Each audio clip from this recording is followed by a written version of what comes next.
लेकिन सेना के प्रति एक जो अपना रुझान था ना पैदा हो गया हमारे अंदर। आपको निर्णय लेने की क्षमता को बढ़ाने का वहां पे है, जोखिम लेने की कैपेसिटी को बढ़ाने का प्रशिक्षण दिया जाता है सेना। फिर सेना में जो एक मिनिमम इसेंशियल जो सर्विस था वो मैंने करके स्वैच्छिक सेवानिवृत्ति ले लिया, प्रीमेच्योर रिलीज बोलते हैं। एक इनिंग जब भारत माता की रक्षा के लिए वहां पर दिए तो जिंदगी का जो दूसरा इनिंग है वो समाज में भी बहुत से ऐसे दुश्मन है जिससे लड़ने की आवश्यकता है। इतनी अनिश्चितताएं हैं राजनीति में कि आना नहीं चाहता, कैरियर छोड़ना नहीं चाहता, कष्ट है, गरीब के बीच आना पड़ेगा, कोई स्टाइल वाला खाना छोड़ना पड़ेगा, कंफर्ट जोन छोड़ना पड़ेगा, आरामदायक जिंदगी छोड़ना पड़ेगा। कि नेता शब्द से लोगों का विश्वास उठ गया है। नेता वोट मांगने आता है तो जनता को ऐसा लगता है कि अरे अब आ गया, इसको आज लूट लो जितना लूटना, बाद में ये हाथ नहीं आने वाला।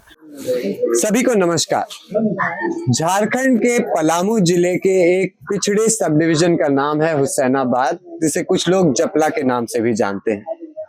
और आज हम जपला की धरती पर बैठे हैं एक ऐसे व्यक्तित्व से आपका परिचय कराने के लिए जिन्होंने 20 साल सेना को दिए और पिछले 10 सालों से अपने लोगों के बीच अपनी मातृभूमि अपनी मिट्टी पर लोगों की सेवा करने के लिए राजनीति से जुड़े हुए।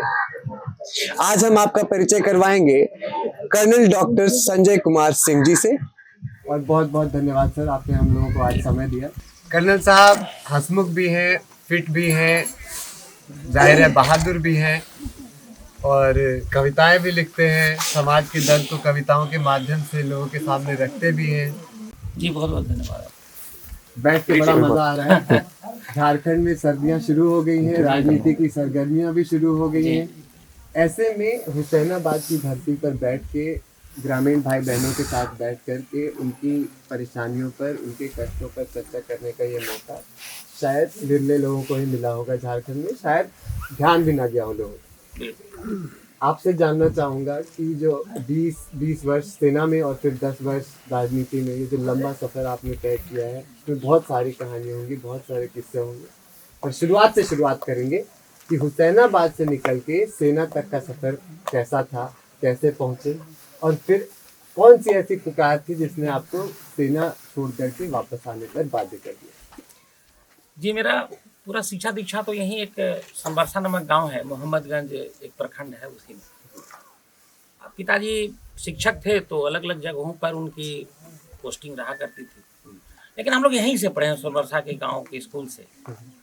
और स्कूल में पढ़ने के बाद में यहाँ पर पहले एक ही ब्लॉक हुआ करता था, हुसैनाबाद ब्लॉक, जिसमें उस समय छात्रवृत्ति की परीक्षा होती थी। तो उसमें मेरा चयन हो गया छात्रवृत्ति में 6ठी कक्षा के बाद।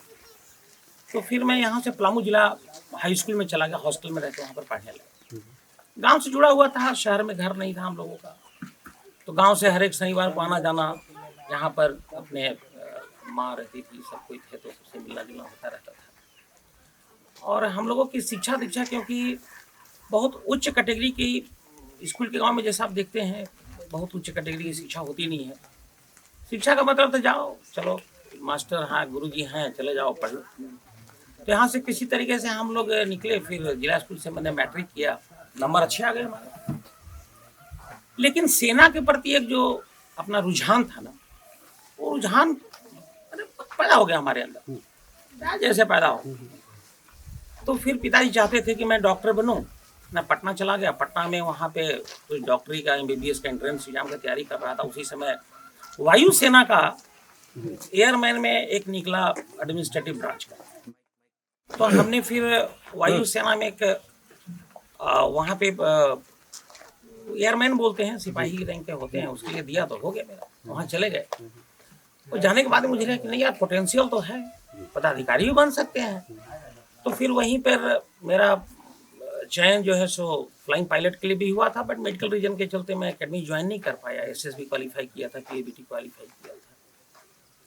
तो बाद में हमें लगा कि यार नहीं ज्वाइन कर रहे, बड़ा दुख हो रहा है। चलो कोई बात नहीं, अभी हम लोग जो है सो मैं अपना तैयारी करता हूँ।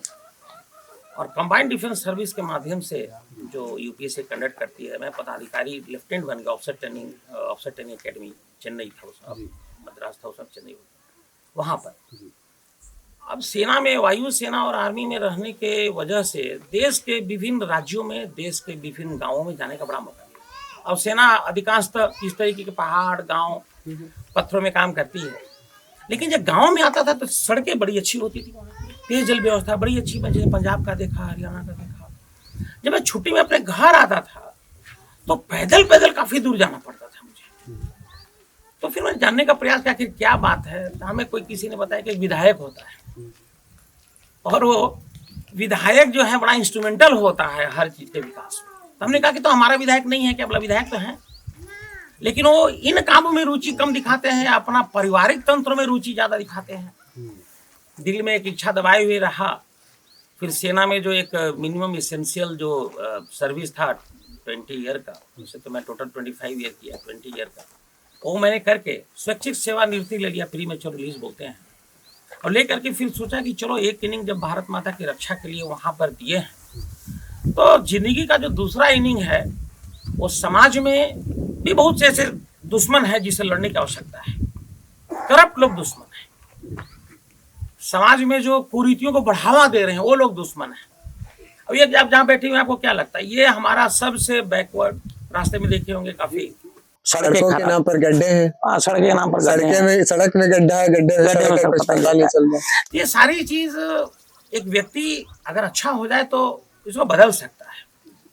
आज मोदी जी प्रधानमंत्री हैं तो कैसे देश को बहुत ज्यादा बदल, तो उसकी इच्छा जाहिर हुई। हमने भी कहा, चुनौती को मैंने लिया। लेकिन देखिए पढ़ा लिखा व्यक्ति क्या है, इतनी अनिश्चितताएं हैं राजनीति में कि आना नहीं चाहता है, कैरियर छोड़ना नहीं चाहता है। कष्ट है, गरीब के बीच आना पड़ेगा आपको, कोई स्टाइल वाला खाना छोड़ना पड़ेगा, कंफर्ट जोन छोड़ना पड़ेगा, आरामदायक जिंदगी छोड़ना पड़ेगा। मैं तो सेना में उच्च पदाधिकारी बन गया था, आगे गार्ड पीछे गार्ड, घंटी बजाओ तो कॉफी लेकर के बंदा हाजिर है। लेकिन हमने कहा कि नहीं, जिंदगी ये नहीं है, जिंदगी वो है जो दूसरे की काम है। ये सब दिमाग में बात लेकर के आ गया और काम कर रहा हूँ। 11 साल हो गए, लोगों का प्यार मिल रहा है, बहुत से लोग हैं इनका प्यार मिल रहा है, इनसे ऊर्जा मिलती है, तो काम में लगे हुए हैं इसी तरीके से। यहाँ बैठे ग्रामीण भाई बंधुओं से यदि अधिकांश लोगों से पूछूं तो सेना के प्रति सभी के मन में सम्मान होता है, उनकी ईमानदारी के लिए, उनकी बहादुरी के लिए। लेकिन राजनीतिज्ञों, नेताओं पर ज्यादा भरोसा यहाँ के लोग नहीं करते। तो ये जो छवि राजनेताओं की बनी हुई है लोगों के मन में, उसको बदलने के लिए क्या कदम उठा रहे हैं? देखिए, एक बात आपने सही बोला कि नेता शब्द से लोगों का विश्वास उठ गया है और ये यही कारण है कि वोटिंग पैटर्न भी गड़बड़ हो रहा है। क्यों?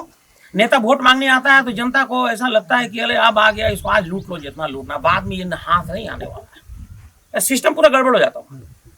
लेकिन देखिए सेना में क्या है, सेना में रहने की वजह से सेना का प्रशिक्षण ऐसा है जहाँ पे ईमानदारी है, मेहनत है, डेडिकेशन है, लीडरशिप है, आपको निर्णय लेने की क्षमता को बढ़ाने का वहां पे है, जोखिम लेने की कैपेसिटी को बढ़ाने का प्रशिक्षण दिया जाता है। सेना शहीद होने का प्रशिक्षण दिया जाता है, देशवासियों के लिए काम करने का प्रशिक्षण दिया जाता है। देखो पहाड़ पे चले जाओ, देश की रक्षा सेना, भूकंप आ गया तो देश की रक्षा में सेना, इवन प्रिंस चला गया बोर में तो वहां भी सेना को बुला लो भाई, कहीं पे अगर लड़ाई हो गई दो कौम में तो सेना आ जाओ। तो सेना ने ऐसा प्रशिक्षण दिया है, ये एक्चुअली ये गुण नेता का होना चाहिए था। लेकिन नेता में वो गुण विरले दिखता है।